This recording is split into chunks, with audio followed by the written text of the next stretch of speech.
My e-commerce marketing agency did $2.5 million last year. This year, we are set to do a lot more than that. Our highest month so far has been over 250K in revenue. And in this video, I'm going to be breaking down the 5 stages of scaling an agency from zero all the way to 250K per month and beyond. So let's dive in. Here you can see the 5 stages that we have. We have stage number 1, which I call the hustler. This is between 0 and 10K per month. Then we have stage 2, which is what I call the stressed freelancer. That's between 10 and 30K per month. We have stage 3, which is between 30 and 100K per month, which is scaling with systems and team.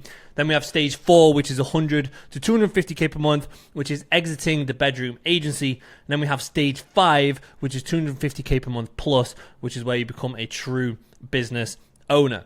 This is where I'm attempting to get into right now. I'm kind of fluctuating between these two with my agency. But in this video, I'm going to break down the 5 stages for you right now. So let's go. So stage number 1. By the way, guys, feel free to skip ahead. I'm maybe going to try and timestamp this in the bottom of the video or do the little section things to split the video out. So you can just skip to the relevant stage if you want, or you can just watch all the way through if you find this interesting and you're curious. All right, so the hustler, 0 to 10K per month. What this feels like, it's very exciting at first, okay? Because you're doing something new. You maybe got into this through YouTube or some courses, or you probably don't really know what's going on. It's exciting. Then you find it really stressful because you realize, holy shit, this is really hard, and I have to do a lot of things and nothing really works. I don't have a clue what I'm doing. I feel really confused and unsure, all right? There's lots of uncertainty and you're full of doubt, okay? If you've been in this stage for a while, it starts to feel like it's never going to work. You're here if your revenue is 0 to 10K a month. You don't really have clients. You don't really have case studies. You don't have proof anything works. Maybe you have like a couple clients, but like they're not really paying you anything. You don't have a reliable way to sign clients, so you're scrappily trying anything that you can to get clients, and you're trying to build skills while desperately needing clients to practice on. Basically, that is a stage that you are in. It is not a pretty stage. The trap here that keeps people from moving out of this is they keep grinding on something that isn't working. I've seen people where they spent 3 months cold calling and they haven't signed a single client. If that's you, stop. Go try something else. It's clearly not working. Here you have to just go through. Okay, we have to have new ideas. I have to find new ideas from people. How do I test new ideas as fast as possible to see what works? That is what you need, okay? That is what you need. The problem here is not effort. Okay, is that you're trying to compete where you cannot win. You don't have case studies, you don't have credibility, you don't have niche authority, you don't have anything. It's very, very, very, very difficult to find clients in this stage. So how do you do it? I'm going to tell you how I got my first few clients, okay? You have to find your unfair advantage. Boom, let me make this look prettier. There we go. You have to stop competing where everyone else is. You have to ask, what do I have that nobody else is pitching this client, okay? Is it a certain language you speak? Is it an industry background you have? Is it a connection that you have? Is it somewhere where you've lived? Is it what you studied at university? Is it a sport you played growing up? There'll be something that you have that you can compete in. My first clients came from speaking 3 languages. So I remember I was cold calling physio clinics at this point, and I was getting absolutely nowhere, and I decided to target language-based businesses. So I first signed a language-based course seller. Then I signed an 8-figure language learning app. And then when I went into e-commerce, I reached out to Hispanic-owned brands in Spanglish, all right, half Spanish, half English. And I got 3 clients from that. I only sent like 50 emails and got 3 clients from it. And that was basically what got me to 10K per month. You have to find your own version of that. Okay. And by the way, guys, that never stops. Like even now we do targeted outreach to brands where we know we have a very specific advantage, which is usually if we have a really good case study in a specific niche, or we've worked with a brand that we've now finished working with, we don't have a non-compete in place, and then we can go and talk to other brands that, hey, look, we've helped this brand in a very similar niche, and they're like, wow, you've worked with that brand. That's like who we want to emulate or whatever it is. And then you can go and sign clients like that. That is a huge unfair advantage. And so you need to always be looking at that, but especially in this stage, 100%. You get out of this stage when you've got 3 to 5 clients that are paying you on a retainer, right? You should have clients paying you 2 to 3K a month here in that case, and you're going to be above 10K per month. You have some kind of working client acquisition source, so you know you can repeat it. You've signed 5 clients from it, 3, 4, 5 clients. You know, okay, I figured something out. I figured out some way to get clients, all right? And you know exactly who you're selling to. I wouldn't say exactly. You have an idea. You have a good idea of who you're selling to, and an idea of what price point could work. Let's say, because you're still pretty fucking clueless at that point. You definitely don't have it fully figured out. All right, cool. So we graduate from this stage. We're into stage 2, which is what I call the stressed freelancer. So at the start, you're signing clients and you figuring out how to service them. All right, you've got yourself up to 3 to 5 clients, and now you're like, all right, cool. I've got the clients. I'm servicing them. I'm doing this service. What's the best way? How can I get them the best results? How do I onboard a client in the best way? How do I communicate with them in the best way? How do I report to them in the best way? You're doing absolutely everything and you're figuring out the best way to service a client. At the end of this stage, you figured everything out service delivery wise, but you've signed too many clients. So this stage, really progressing through this stage, is just signing more clients. Signing more clients and getting them to pay you a bit more too. That's really all this stage is. Maybe you go from 3 to 5 clients, you can go up to 8 clients, 9 clients, 10 clients, or you can get clients to pay you a bit more. Maybe you're signing one on a 4K a month retainer or whatever it is, right? That's really all this stage is. And you've figured out service delivery by the end. But you've signed too many clients and you're doing everything yourself. You're completely buried in work. You have 16-hour work days, and your only costs at this point are some software costs, maybe a VA. So you're at 90 to 95% margin, which is great. You're making money. You're making 30K a month. And it's 90% margin. You can be making 20, 25K a month here in this stage pretty significantly and consistently. But the issue is you're paying for it in time and sanity. You will be going fucking insane in this stage. I remember I was literally doing 16-hour days. I was up to 10 clients myself. And I was also sending emails to get clients. I was finding leads to send emails to. I was jumping on sales calls. I was working on these clients. I was running the ads. I was doing the media buying. I was making creative for them. Some clients I was building funnels for too. I was talking to them all in Slack. It was crazy. I had no time for anything else except work in this point. You're in this stage, if you're at, I'm going to even say 4 to 10 clients you can get up to at this point. And I'll probably say 5 to 10 clients, let's say. Your revenue is between 10 to 30K a month. You want to sign more clients, but you don't have time to find more or time to service them because you're buried in delivery and you know you need to hire to grow. The trap here is you don't want to hand the work off. So you think either no one will do it as well as you, or you've tried before and it went badly, so you stay stuck and you don't want to hire again. So your time's capped by delivery, you can't sign more clients, and the business can't grow. This is why most agencies sit here. So many agencies sit here for years. It's not a skill problem, it's a delegation problem. You don't want to delegate. You think they can't do it as well as you, or you're now burned and PTSD from a bad hire and you can't do it again. You're like, no, I can't do it. The fix here, you just got to fucking hire someone. You got to take the work off your plate. You got to hand off without losing clients. I recommend what I call the handoff ladder, okay? First, you're doing all the work, they're shadowing, watch how it's done, nothing facing. Then they do the work, but you stay client facing and they deliver it. You just hand it to the client. The client doesn't even know that they exist yet. You're proof checking everything, you're quality checking everything. Nothing goes to the client or nothing is done by them without it's going through you first. So there's zero drop off in quality. Then, as soon as they get to a point where they can do that, and everything you're approving is just going, yeah, that's good, you're changing nothing, you know they're ready for the next step. That's when you introduce them. And you say, hey, this is John. It was actually John who... This is John. John's been working on your account for a few months now. It was actually John who achieved XYZ that you were really impressed with. John's fucking great. I wish I could take the credit for that, but that was actually John. And they're like, oh, cool, yeah, John's great. Okay, that's great, cool. Then you slowly hand that over. They start to lead. You start to fade into the background. You're still there, but kind of fading in. Let him taking over. They run the calls. You just chime in on strategy. And then when new clients are signed, they just go straight to this team member, so you're not in the relationship at all. You have to go through this process in order. If you don't, it's going to fucking break, okay? To get out of this stage, you have hired at least one service delivery person who is running clients without you. That is when you're out of this stage. You have essentially proven to yourself that you can hire someone, they can service the clients. Clients don't churn and die, okay? Nothing breaks, and it works. Your time is then freed up to focus on sales and marketing, and you've proven you can delegate without clients suffering, okay?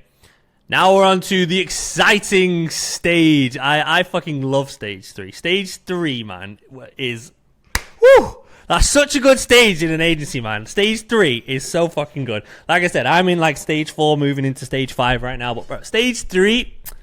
I spent a couple years in stage 3, man, because it's just a great fucking stage, bro. I was just loving my life. Let me explain, all right? So, Here, the business is working. You're not doing all the client work. You have breathing room. If you do this stage right, it feels genuinely good. You got real money, real momentum, some form of time freedom. 2.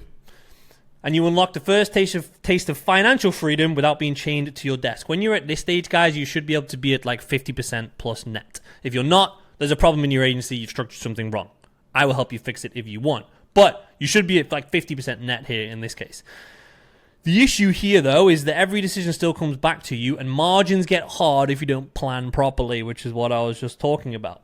If you're in this stage, revenues between 30 to 100K a month, you have one working pod, which a pod would be either one person or a group of people that are required to deliver a service. So let's say you have 8 clients and you have 2 people required to deliver a service to those 8 clients. Boom. Once they're full of clients, they can't take any more. That is one pod. You are managing the team, but all decisions still flow through you. Okay, so it's you above a team, and they're all going up to you and going, hello, please tell me what to do, tell me how to fix this, tell me blah, blah, blah. That's the stage you're in. And you're ready to grow, but you're unsure whether you need to hire first or sell more people, and you're kind of in this thing where you're like, oh, do I hire someone? Do I not hire them? Do I just go and sell more clients first and then hire someone? You're kind of like stuck, right? The trap here is 2 things. Number 1 is scaling unprofitably. If you haven't properly planned your pod economics and don't know what your service should cost to deliver versus what you should charge, then you're in a problem here. You're in a bit of a predicament. You should be at roughly 70% gross margin on your service, okay? The amount of agency owners that I've spoken to in the last week about potentially mentoring, who have no idea what this number is, and then we dig into it on a call. I pull up a spreadsheet and I'm like, let's fill in this spreadsheet together on this call and find out what it is. And they're sat at like 30% margin on their service. And I'm like, bro, of course you're unprofitable. You think 30% of your revenue can fill every other area of the business and leave you with a lot of money left over? Of course not. Of course not. 70% grows on your service. 10 to 15% goes to ops and admin. So things like finance, HR, ops, software, Stripe, etc. 10 to 15% goes to sales and marketing. Any software for sales and marketing, any ad spend if you run ads, any VAs or team members or sales reps if you have that, if you're at that size, goes to sales and marketing. So you have 30% to service, 10 to 15% to ops and HR and admin and finance, 10 to 15% to sales and marketing. You do it like that, do the math. Who's good at math? Do the math. That leaves you at 40 to 50% net, okay? That's how you want to structure your P&L. If you're not doing that, big problem. You're going to scale and you're going to be unprofitable. The second issue in this stage is poor hiring. Bad hires mean bad delivery. Bad delivery means churn. Churn kills growth and your confidence. A lot of people get PTSD here because they hire someone wrong and they deliver some poor results to clients. And you have to just go and solve the issue with the client, give them a fucking refund, give them the money back, say sorry, okay? Give them the money back, give them 3 months, whatever you have to do to fix that boo-boo that you made by hiring that poor team member. And then you got to get back on the saddle and go again. You can't get PTSD and stop because of stuff like that. You got to get back on the saddle and you got to go again. There's also, like I mentioned before, this chicken and egg problem that keeps some agency owners stuck too. I spoke with one last week who had this exact dilemma. They were saying, do I hire first and then fill the client and then fill them with new clients, or do I sign clients first and then hire? Good debate. Keeps people paralyzed. If you don't know how to manage this properly, you're either going to overhire and ruin your margins, or you're going to underhire and then either squeeze too many clients onto the team, which will cause increased churn because your team will be overburdened and your team might churn too, which is an even bigger headache.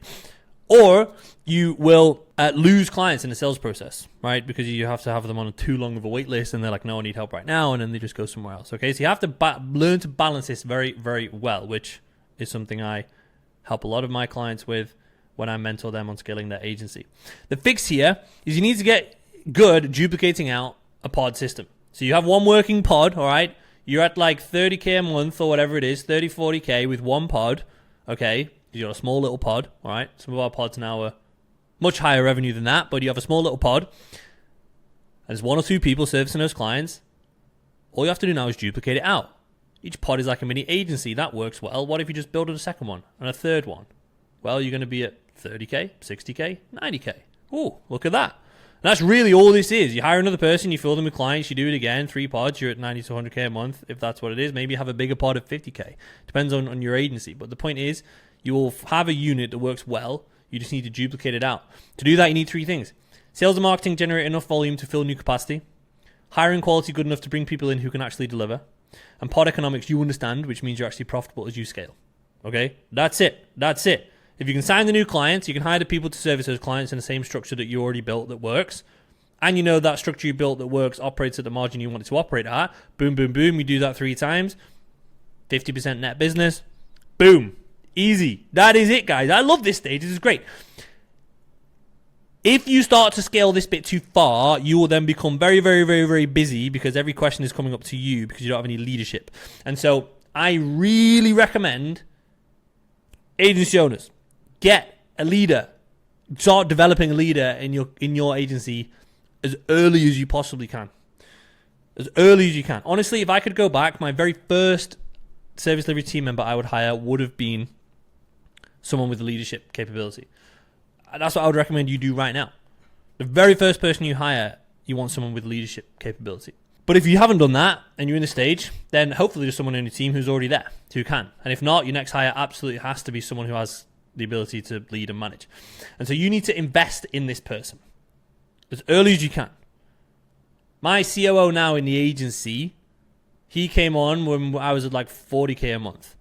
And I wanted to hire someone with leadership capability. And I saw him and I thought he definitely has that 100%. And I just started to give him everything. I just gave him all the context on the business gradually, right? Gradually I gave him more context, you know. There were other team members in the same role as him, but I basically took him under my wing and was like, okay, look, I'm going to start showing you the decisions I'm making. I'm going to start showing you the issues, the high level issues that are escalating to me with clients. I'm going to start showing you how contracts work, how our operational backend works, even how our sales and marketing works. I was just showing him everything because I knew he was very smart and I knew he wanted to grow and I knew he wanted to take on more in the business and provide more value. And so I just gave him the context and every time he just impressed me. I gave him the context and every time he had an amazing idea or he handled something well and I was like, this is great. And I just kept giving more and more and more and more and more. And that's how you develop someone in your business to be able to be your right hand and to manage in that way. And you want to start that as early as you possibly can in the agency. Like I said here, most people get to 100K a month with nobody capable of leading. And then they wonder why they're drowning. It's because every question is going to you. Because you now have 25, 30 clients under you being serviced by team members and every little issue going straight up to you. It's not pretty. It's not pretty. Because you're also then trying to do all the sales and marketing and all the hiring and everything else. All right? So you need a leader here at this point for sure. At this point, you have graduated when you have multiple pods running with team members owning clients. I'll say pods/units, right? Because pods can sometimes be much larger. I've seen pods doing 100K in revenue, but they would have multiple units within inside. But the point is you have a multiple little unit pod things that are there, generating revenue, generating profit, and they're running with team members owning those clients. The sales are stable, your churn is strong, you're at 40 to 50% net margin. If you're not here, you need to go back and fix something. There's going to be something around your pricing or your service delivery cost/structure before you try and scale further. Because your margin is going to reduce when you scale. And if your margin is too low here, you're going to end up with an agency that's like 10% net or even break even some months, and it's going to be messy and it's not what you want. You need to have a nice buffer. This is the zone where you have a buffer. And then when you scale, it's going to go a little bit for a while. Think of an agency like an accordion, right? Sometimes your margin will compress as you scale and you prepare for scale, and then when you actually scale up the revenue, boom, the margin will expand again, all right? And so this is the period where your margin is expanded, the accordion is out here. Then when you enter stage 4, you go into compress it. If it's already compressed in stage 3 and you try and go into stage 4, you're just going to compress that to 0 or minus, okay? So you need to have a nice stable little buffer here, which you're going to have if you're at 70% gross margin on your service, okay? Stage 4 is what I call exiting the bedroom agency. Ooh. All right. What is this?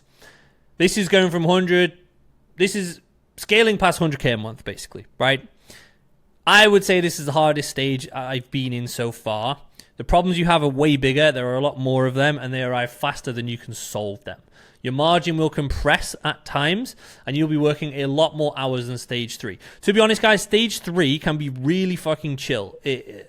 If you have a leader in place and you're sat at like 80K a month and you're doing like 50% net, 40 to 50% net, and the leader's in place where ops and service is being handled by them and only really big issues are coming to you, and then you're focusing on sales and marketing.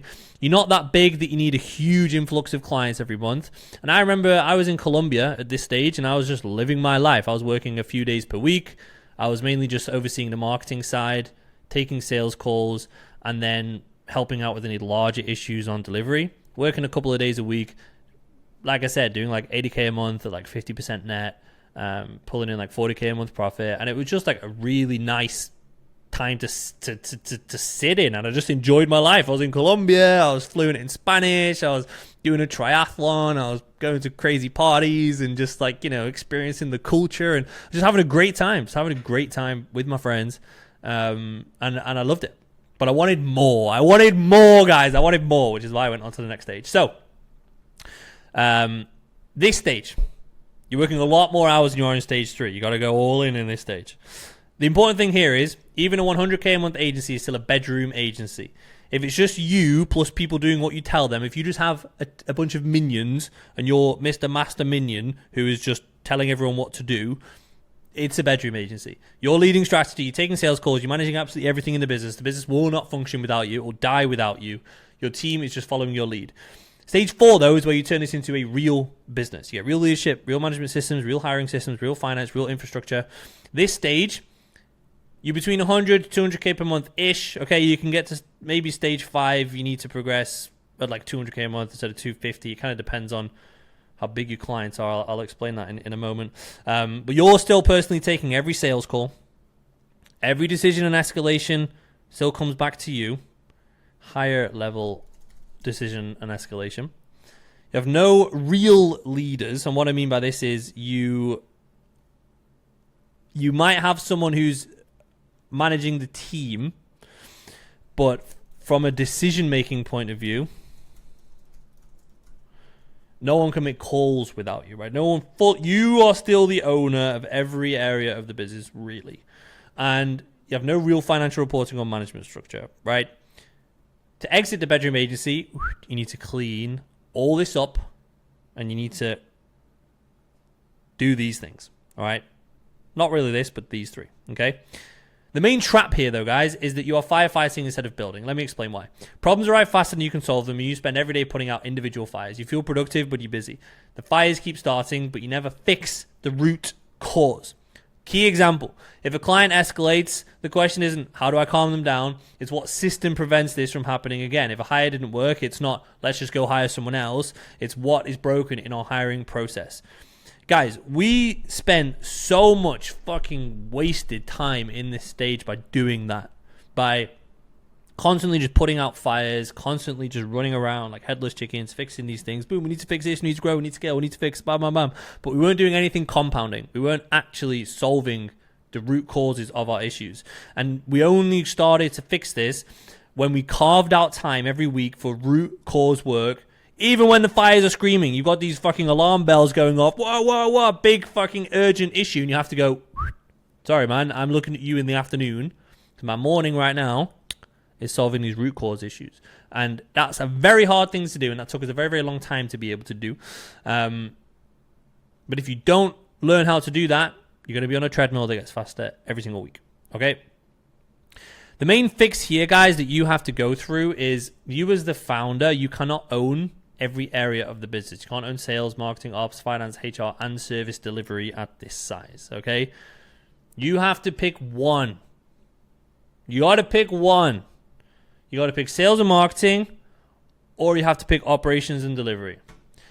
Most founders, like I've said here, they would keep sales and marketing. I would really recommend it. If you're debating which to take, keep sales and marketing. I think the only reason to not take sales and marketing is if you are terrible at it. And realistically, you're not going to have got to this point if you're terrible at sales and marketing and you don't already have someone on your team who's good at it. You wouldn't have been able to get to that point. So like 99% of agency owners are going to keep sales and marketing and they're going to hand off operations and delivery. To do that, you're going to have to hire or promote a real leader for the other side. But whichever you keep, the leader on the other side owns their domain end to end. They don't ask for permission. They report on outcomes, okay? This will take some time, all right? This doesn't happen instantly.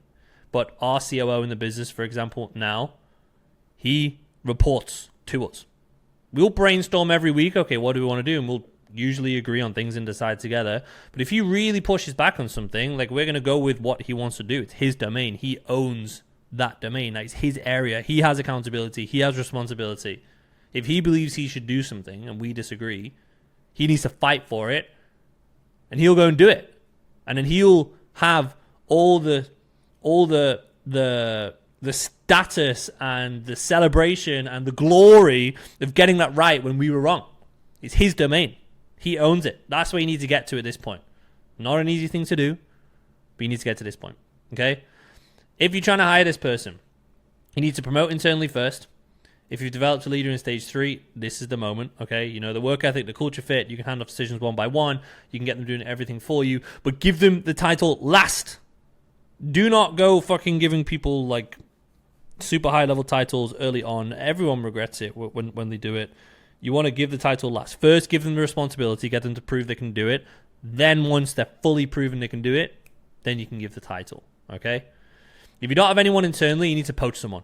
You got to go poaching, okay? This is not a role that you're going to just find. You got to go poach them from another agency. Ooh, poach. What I recommend is get one level below the top at a slightly bigger agency. So let's say you're doing 200K a month. You want to find an agency doing 500K per month that has a COO in place and a director of ops. Their director of ops knows they can't move up because the COO is not going anywhere. Maybe the COO is even a co-founder in the business, right? He's not going anywhere. So you can go to this director of ops and say, hello, Mr. Director of Ops. How do you want to be VP of Ops with a fast track to be COO over the next 12 to 18 months? They're going to go, holy shit, that sounds great. And then you're going to go, cool, all right, let's get on a call. Let's see if you're a fit, blah, blah, blah. That's what you can offer them. They can't get that career advancement where they are because there's a COO in place already. And the benefit is they've seen inside a bigger version of your business. They are smarter than you. They know more than you. They're smarter than you. You're going to hire this person and you're going to shut up and listen to them. You're going to say, okay, you tell me what to do. You know more than me. I'm no longer hiring minions and I tell them what to do. I'm hiring someone who's smarter than me and I say, hey, you tell me what to do. You tell me. That's the mindset you need to have with high-level people like this, okay? At this point, you also need to get your finances extremely visible too. We went through 3 CFOs in 3 months during this stage. We hired one, wasn't good enough, hired another, wasn't good enough, hired one, couldn't get clear numbers, and it was a mess. And for 3 months, we didn't have clear finances, but at the same time, we're scaling, we're signing some of the biggest clients we've ever signed, we're hiring a lot of team members, and we were so busy. And when we finally had accurate numbers, which was like 4 months by the end of it, because 3 CFOs in 3 months took the last one a month to fully get accurate numbers, we've been scaling at full speed for 4 months blind, and some of those months we were break even or even losing money. And we had no idea. It's so easy in this stage for that to happen if you're scaling quick, if you're not on top of your finances. You have to have someone really, really strong to be able to do that, okay? You need a real finance solution, give an accurate P&L of each area in your business every month, broken down by service, client, team, margin line. You need everything dialed. I recommend a fractional CFO for this. If you want an intro to the one that we use, and we've used for like 2 years now, they're great. Drop me a DM on Instagram and I'll intro you. You don't want a VA, you don't want a bookkeeper, you don't just want a fucking spreadsheet that you fill in yourself. We tried that too, made mistakes, not good. You need to have accurate data here, okay? You graduate at this stage when you have a real leader that runs ops and delivery, all sales and marketing. It's probably going to be this because you're probably owning this. And they own it end to end without your input. That is when you can pass to stage 5 only. You have predictable lead flow that doesn't depend on you. What I mean by that is you have systems that are working. Maybe it's called email, maybe it's content. You have a marketing team that's handling some of the content for you, right? It's not just you every hour of your day. If you take a week off, there's still going to be leads generated, okay? You won't be closed because you'll be doing all the closing, but leads will still be generated without you, okay? If you can take a week off. Margins are dialed, numbers are visible in real time. And like I said, hey, you can take a week off and the business doesn't fall apart, okay? Now, stage number 5. This is where we are currently attempting to be in, okay? Technically, we're in here, but we're right at the start of being in here, right? If you look at the pattern so far, so stage 2, right? You're the stressed freelancer. You remove yourself from service delivery. You build something that works to service clients. Stage 3, you then scale that out. You take this and you go, boom, I'm adding another one. Boom, I'm adding another one, okay? Stage 5 is the same move again, but with sales, okay? You got to remove yourself from sales and then duplicate it if needed to scale, all right? Let me explain this. So in this stage, you might be doing like 200 to 250K per month plus. You're operationally strong. So hiring is solid. Your systems are solid. Your team's solid. Your margins are all in good shape. You know you can scale from an operational point of view. The main thing you're still personally doing as the founder is marketing and taking sales calls. You have the infrastructure to grow from an operations point of view, and you know how you can generate more leads. You know what you can do. The issue is your time is the bottleneck because you're on sales calls all day, and this is the ceiling. And that's what you need to solve. And so the trap here, first is ego. So the right move here is hiring people that are better than you in your domain, in their domain, sorry. A better operator, better closer, better marketer, anything that's taking up too much of your time, that's where you need to hire people that are better than you. You have to get into the headspace of, I want to do nothing in the business. And if there's a problem, the answer is, who do I hire to solve this? Not, I'm going to do this. Who, not how. Burn that into your brain. Who, not how. You have to hire amazing people, get them on your team, and have them do things for you. They need to be smarter than you and better than you. Okay, you cannot figure everything out, and you shouldn't be figuring everything out yourself. Second is bigger mistakes cost more here. A bad hire at stage 2, right, when you're just hiring a media buyer or whatever, costs thousands and a few stressful weeks. The wrong leader here that doesn't work out after 3 or 6 months costs hundreds of thousands of dollars between the salary that you spent on them and all the stalled growth that you have from getting it wrong and fucking it up, okay? But you can't get gun shy here. You got to keep making moves. You just have to make them with more diligence, okay? The fix here is you need to remove yourself from sales, ultimately. That is ultimately the fix here. That's going to be the unlock for everything. You got to hire a closer / sales rep. You got to fill them with calls. And then you got to use the time that you've freed up from those sales calls to generate more volume of sales calls. And then you can fill the closer further. You can hire another closer if you want. You can repeat, okay? That is really all you need. You need more lead flow at this point because operationally you're strong. You know how to scale. You know exactly what you need. You just need to sign more clients at this point and hire more people. But you'll be really focusing. The first thing is getting yourself off sales calls and then signing more clients. So just like removing yourself from service delivery, like I said before, you're now removing yourself from sales. And removing yourself from sales frees you up to scale sales. Just like removing yourself from service delivery feed you up to scale the delivery. Boom, boom, boom. You're doing the exact same as sales. The operational engine's built. The team can grow.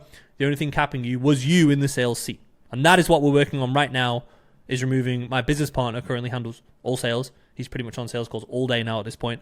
He's got 1 day a week blocked off so we can do other things in the business, but he's mainly really on sales at the minute, and that's what we're trying to do. We're now hiring for a closer to get him out of sales so that we can get past this point that we're in right now. Once you've done that, though, the focus is then high-level marketing and content. This is for both client acquisition and talent acquisition, recruiting top leaders in the company, supporting top leaders in the company, culture and vision across the company, high-leverage relationships and partnerships, and then strategy. Are we adding in new services? Are we adding in new channels? Are we entering new markets? Are we looking to exit the business? For example, we're looking at how we can get to a $3 million per year profit range, which would then give us a 5 to 6x multiple, which would be a $15 to $18 million valuation if we were to then go and exit the agency. This is all what your focus is when you are a true business owner. You are progressing in this stage when you have a closer running sales without you. The marketing team is helping on many areas with you focusing on the higher leverage marketing. So you're really just focused on recording content, events, networking, managing the marketing team. Evan, for example, was at an event the other week. It was like a basketball game in LA where he was in a booth with a bunch of other e-commerce brands. And he's now got a bunch of calls this week with the brands he met there that are really high leverage, some really great high level brands that he met there. They're going to be some really great clients. So these kind of things, networking for referral partners, the content, actually managing the marketing team and holding them accountable, this is a huge area, right? You have time to focus fully on compounding activities in the business, and you're thinking about what's next. Exits, new services, equity and client businesses, whatever the option is that you want to go for, this is where you can focus on. And you can take weeks off in the business, potentially more, and nothing breaks. So, guys, that is it. That is the 5 stages of scaling an agency. I hope this was valuable for you guys. If it was, subscribe. I'm going to be posting a lot more stuff like this. You can check me out on Instagram too. I'm posting a lot of stuff on there also. If you're interested in one-to-one coaching too, or if you're interested in our mentorship options that we have as an agency, then check out the description below. I'll have some links in there. And outside of that, guys, let's keep scaling. Let's go. Let's go.